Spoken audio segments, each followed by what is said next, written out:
Qui n'a jamais fait face à une intrusion venue du cyberespace ? Tout comme les individus, les États ne sont pas épargnés. L'Estonie, par exemple, a été victime en 2007 d'une série de cyberattaques. Depuis, un centre d'excellence de cyberdéfense a été ouvert à Tallinn. Les attaques informatiques n'ont pas de frontières. Ainsi, l'OTAN a relevé le défi de les combattre. Dans son nouveau concept stratégique entériné mi-novembre à Lisbonne, la cyberdéfense fait partie des priorités. L'enjeu est majeur. Well, first of all, we have to protect our own systems because every day we suffer up to 100. Premièrement, nous devons protéger nos propres systèmes car tous les jours nous sommes touchés par plus de 100 cyberattaques. 5 d'entre elles sont généralement considérées comme graves et nous devons nous assurer que nous pouvons détecter ces attaques le plus tôt possible. Nous devons aussi être certains que nous pouvons protéger nos informations confidentielles sur le réseau opérationnel, ce qui inclut bien sûr le réseau qu'utilise l'ISAF en Afghanistan.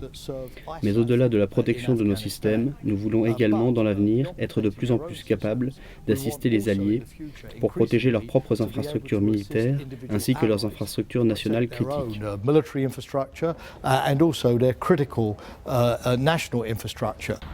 C'est ici, au grand quartier général des puissances alliées en Europe, à Mons, en Belgique, que l'OTAN assure sa sécurité face aux attaques informatiques.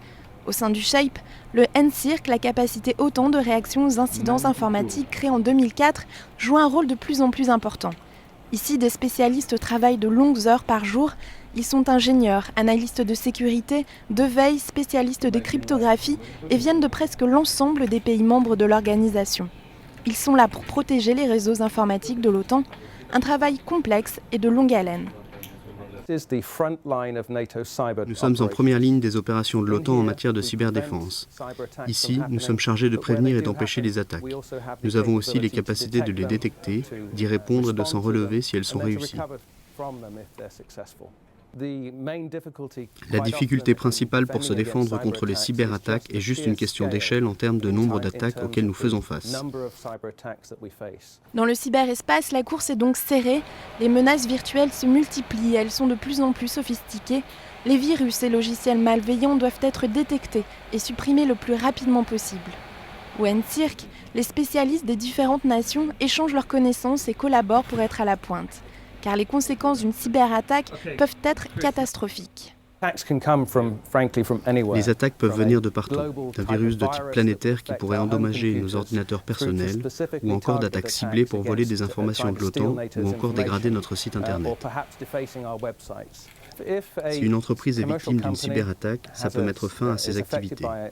Pour l'OTAN, les conséquences pourraient être plus graves en raison de ce que nous faisons et de l'endroit où nous le faisons. Si nous perdons nos réseaux au mauvais moment, ça pourrait causer des pertes humaines.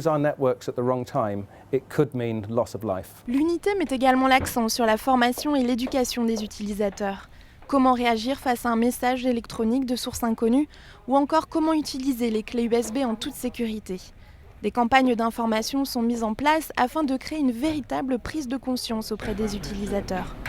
L'OTAN souhaite atteindre sa capacité opérationnelle totale d'ici 2012. Le but, créer une cyberprotection efficace pour l'ensemble des infrastructures militaires et civiles de l'OTAN. Même si le risque zéro en matière de cyberdéfense n'existe pas, l'organisation est bien déterminée à le réduire au strict minimum. Laetitia Chadona pour NATO Channel à Bruxelles.